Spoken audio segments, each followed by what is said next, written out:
Hello, this is Gordon Goodwin. Thank you for joining us today as we take an inside look at the Big Phat Band's new release, That's How We Roll. In this series of videos, we'll go deep inside the recording and production process that we undergo while making a record of this kind. Making a record like this doesn't happen overnight. It takes organization, planning, passion, perseverance, sweat equity, and money. Mustn't forget about the money. So, come with me, if you dare, as we speak in intimate detail with key members of the Big Phat Band, and we'll see firsthand the kind of evil genius it takes to make a modern-day big band record. Welcome to the making of That's How We Roll. Lovely day here in Southern California as we are in the second day of recording of the brand new Big Phat Band CD entitled, what's it called? Fatter Than Ever. I just came up with that. That's good. I like Fatter that. Than Ever. That's why he makes the big bucks. That's right. Sitting to my left is Mr. Gregg Field, the producer of this record. You know, Gregg actually played with the Count Basie Orchestra. I was Sitting to the right of me is Dan Savant, our co-producer, who actually has bought Count Basie records. He's listened to them, you know, so there's a lot of commonality here. I've listened to Gregg. All right, so guys, so we're kind of in the middle of our second day recording. What do you think? How are we doing so far? Be honest, be frank, all right? Don't snow these people because they're going to know the difference, okay? How's this record going to do? You know, if you go to a great restaurant and you eat a great meal and you don't leave anything on the plate, the easiest job is being the dishwasher. Okay, producing this band, there's nothing for me to do. I show up, I get my check from him, and I go home. And, you know, this is the job I'm looking for. So all your years with Basie and all the things you've done have led you to this moment here today. Yes, that I can actually make you think I'm doing something in the studio. He had me fooled, definitely. No, he's definitely doing something. Well, now you've been on these projects since the beginning. This is our 5th record. Yep. So how do you feel this experience is compared to the ones we've had previously, Dan? Truthfully, I think each record has gotten better and better. And I think the band's gotten better and better, and the writing's gotten, you know, better with each album. What was wrong with my writing on the first record? Well, it was pedantic. No, that wasn't. No, but I just think each one has gotten more creative. I think you've shown different parts of your personality in these tunes, and the band as well. I think now you write kind of certain tunes with the band in mind, with certain players in the band in mind. Right. So anyway, I think that it's just a progression, and I think it sounds incredible. And I think having Gregg working with us, just sometimes artistically, the little things mean a lot. Just a tempo change, or just how something sits, you know, in a certain part of the song. So being in the booth this morning, it's been great to kind of work with Gregg and to hear the things he's adding, and it's also been fun to play the music out in the room. Yeah, certainly a fresh pair of ears helps because we've been living with this material and the style for 10 years now. Yeah, so. and you know, the band has really developed. I mean, from listening from the first album until now, it's amazing the consistency. First of all, the players that you've been able to keep over all these years. And you know, there are 2 Concord artists in the band, Eric Marienthal and Wayne Bergeron. It's, aside from it being world-class players, you know, these are great recording artists in unto themselves, and they've been with you for a long time. And it's a thrill to come in and sort of, you know, get to put your 2 cents in and mold the direction of the band a little bit, and maybe just, like you say, put some fresh ears on it. Yeah. Well, certainly Concord Records has a rich legacy of supporting big band music and of course jazz in general. What do you see as, like, you know, how do you market big band music in this day and age? Well, it's really tough to market any music this day and age. Any music, particularly because it's you know, it's in a state of transition, and obviously, you know, finding a place to buy a Gordon Goodwin CD, a Big Phat Band CD, is more challenging. But at the same time, this band, from its inception, has been ahead of the curve. You guys have outsold all the big bands on the planet, including Count Basie's band, and you know, it's embracing internet technology, which is very important. Well, you know, I think you know, us getting this music out there and people seeing it and hearing it, maybe seeing it. I don't know about hearing it now that I think about it, but one or the other. That's how it is, right? Yeah, but that's going to help. And you know, I think this band is contemporary in its in the way that it performs. I think it's on the cutting edge of big band playing, mostly based upon, you know, the writing is continuing to evolve, and the writing on this record is is magnificent. Well, thank you. Well, Magnificent. you know, Dan and I, we met in high school. We played in an honor all Southern California jazz band, and it was around that time we fell in love with this kind of music. You know, and so it's really gratifying for us to see, you know, you high school kids out there that are playing the charts and buying the records and making this music a part of your lives. And I think that's the key to the survival of it. Definitely, yeah. Definitely reaching out to music students. Didn't my high school band used to beat your high school band? I think you're misremembering that. I think that's possibly it. You don't make many mistakes, but that might be one. When you get older, that happens. You start to lose. No, you know, you. Just saying. It could be right.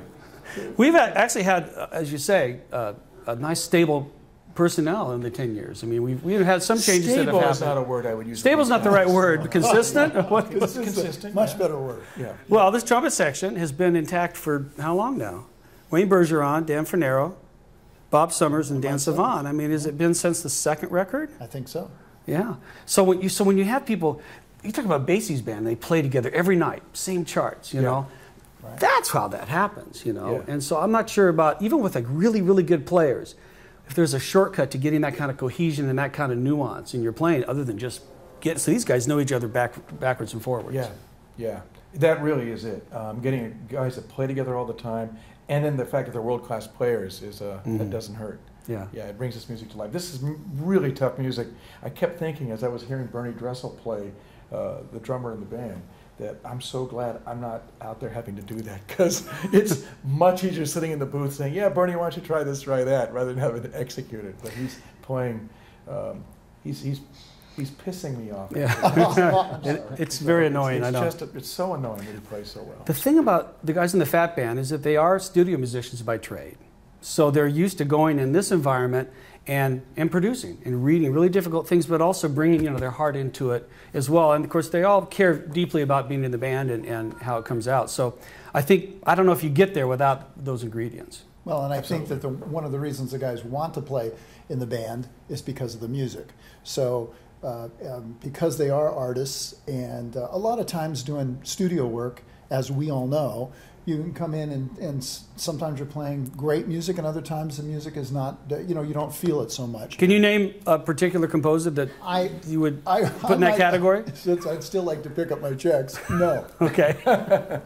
but they all love playing your music, which I think, and I think that shows, in their efforts. Well, as a composer, there's no greater gift than to have guys like that, because they cover up all my mistakes. Oh. If I write something that doesn't work, they just kind of play it anyway and then make sense of it. So it's really a pretty great gift to have. So now, will these arrangements be available for college students? Most of them are going to be for college and high school students. Yeah. As a matter of fact, several of them that we're recording are already about to come out, I think, in a month or two. So I think that's a key part of it. As part of the marketing, just to have the music available, have the record available. Because let's face it, when we were playing Count Basie, San Francisco charts, we had the record. Oh yeah, and played along to it. Exactly. Yeah, exactly. Great. Exactly. Yeah. And of course, additionally, the Big Phat Band has play-along books that are available, so you can take the music and we've dropped out the first trumpet part, and you can play along with the band with these books we have. So you mean you can try to play along with the band? You can give it a good shot. Yeah. So we do have to get back to work, I think. Now,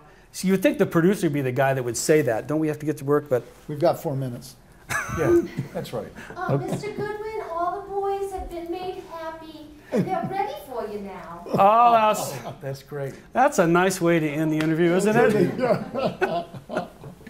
Oh, thanks for getting the record, and thanks for supporting big band music and the Big Phat Band particularly. Absolutely. All right.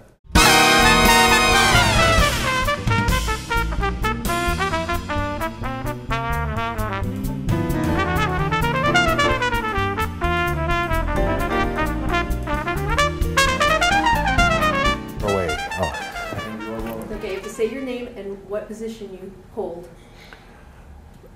Bob Summers, Smilin' Bob Summers. That's right. I'm the third trumpet player. Okay, so give me a list of all the bands you've played with. You've played with a lot of guys. I've played with a lot of big bands.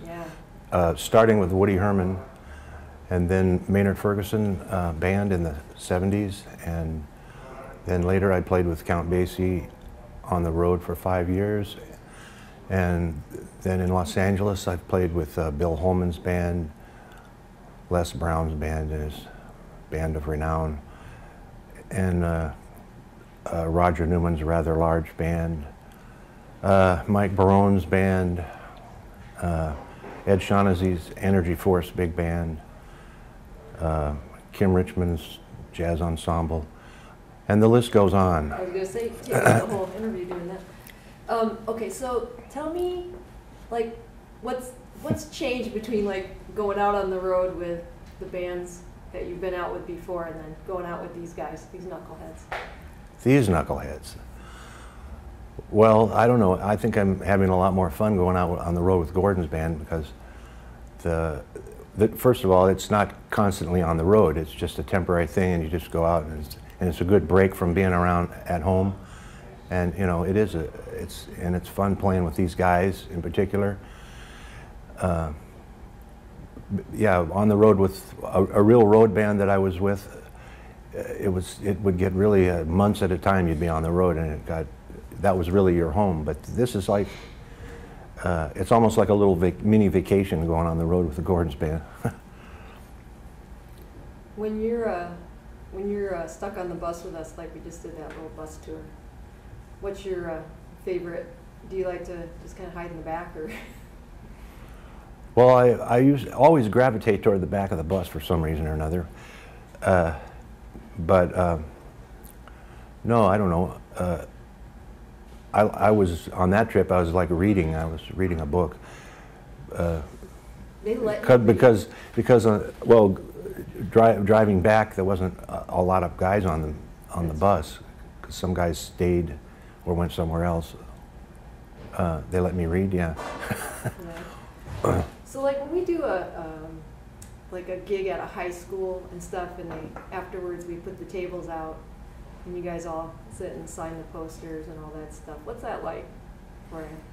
Well, it's awesome. You know, it's like being a rock star for a minute or something, because all the kids that are so enthusiastic about jazz and about Gordon's band, and actually we didn't do that much of it on other bands that I've been on, you know. Well, because you actually set up the tables and the people come and line up. I mean, that's like really, that's different. I mean, I'd signed autographs before with other bands, but it wasn't an organized autograph session, you know. Right. And what kind of feeling do you get from the kids when you meet them that way? Well, I'm very happy that there's so many kids involved in jazz and stuff, and that they're so enthused about what we do, and big band, that they like big bands and jazz, you know. So how are you feeling about these charts for the new album? Oh, they're all great. I mean, Gordon always writes good things. He always writes great things. Yeah, I mean, I love the music, and there's a wide variety, always a wide variety of styles and stuff. Even though it's all Gordon, but it's all in different kind of genres. You know? Does he take care of that third trumpet? Does he? Yeah. Well, Dan Savant and I actually alternate between third and fourth parts, depending on what we would like to play sometimes. Or if there's a jazz part on his book in the fourth, he'll give it to me in case there's a solo or something like that. You know? And how does it feel when you're up there soloing to have those guys behind you? Oh, it's great. What can I say? Okay, that's Bob. You want your smart ass comment? Oh yeah, so now you gotta say something. Tell me exactly how you feel about Gordon, how annoying he is. How you can give me a comment about Gordon. Is the camera rolling? Yeah, no, it's for fun. How annoying? Yeah. I don't know. I don't have any bad things to say about Gordon, unlike some of the other guys in the band. Not like a couple of other guys. Who's he talking about? Oh well, can't please everybody. But I hope you guys are digging this series of videos. There's a couple more to go, so check back again for more episodes of the making of That's How We Roll.